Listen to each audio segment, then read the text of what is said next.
Hi everyone, so today I'm just gonna do a little kind of demo on how not to hurt your back in certain exercises, especially your low back, because really unless it is a low back exercise, we shouldn't be feeling or hurting any part of our low back. It could mean that your hips are tight and that things are pulling. It could be that you have, a tight glute, an underactive glute, an underactive core, all of those different things. So I'm just going to go over a few different exercises on, things where you should not feel like you shouldn't feel any like pain in your back. Squats is going to be one. And RDL is going to be one only because I want to show you the proper form on that.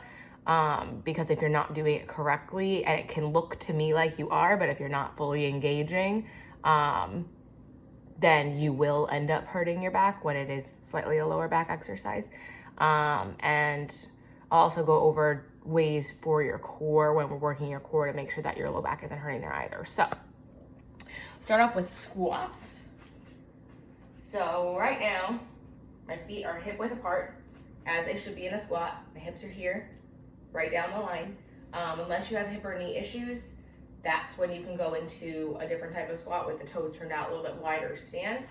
But most likely we want you here, or we want to at least eventually get you to this point.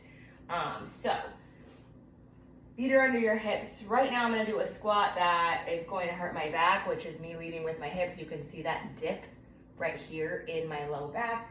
I'm more mid-foot and toe forward. I'm not really into my heels at all. And then here's me doing a regular squat where my back is protected. It's currently flat.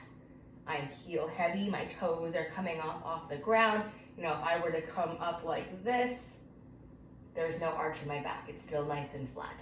So making sure to watch out for that when you're doing your squats. Now when you're doing your RDLs, one thing to watch out for is, so right now, my back is flat. So from here, I'm gonna hinge down. Now while I'm hinging, you want to avoid this arch. You don't want to do this as you hinge.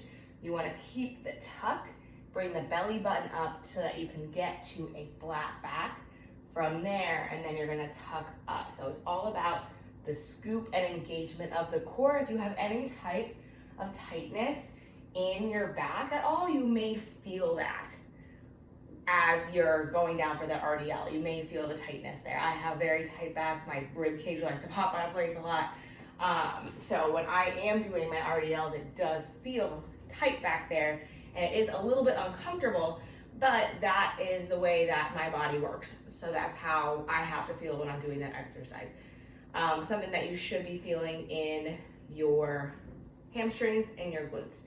The squat that I showed you is gonna be more in your quads, and then a little bit of hamstring, a little bit of glute, but not a ton.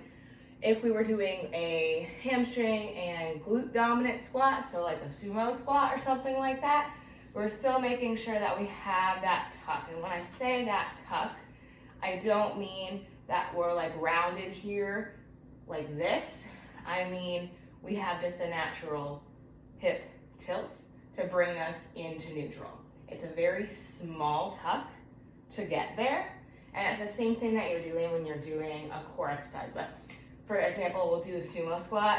Again, if we're leading with our butt, we want to have, again, that slight tuck, and then we're pushing our knees out. Again, notice how my back is totally flat, my chest is up, my core is engaged. There's a lot to it when it comes to exercises to help prevent any type of low back issue or low back pain. Now when you're doing a plank, that's gonna be my core exercise for this one, or even a push-up. So what I see with a lot of people is, I'm just gonna go on my knees here, is when they're doing push-ups from the ground. Notice I'm just gonna like overarch my back right now, and now I'm not. So I notice a lot of people, you need to squeeze your glute and your core to come up flat. Notice how there was no body rolling there. I did not push up like a cobra and then body roll down. So make sure that you do still have that tuck. So when I say, in classes, I'll say, hug the floor with your pelvis. I really do mean that.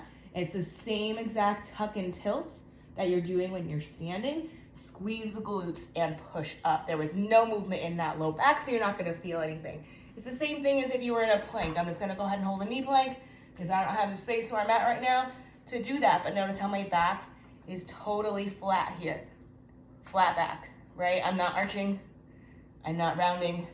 I have a nice flat back. My wrist is right under my shoulder. My core is engaged.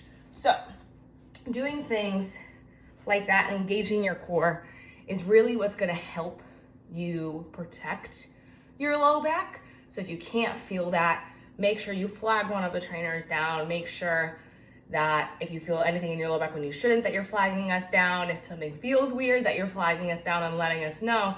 Because if we're not feeling things where we should feel them, we're not gonna grow the muscles that we wanna grow and get stronger like we wanna do. So that is your Trainer Tip Thursday.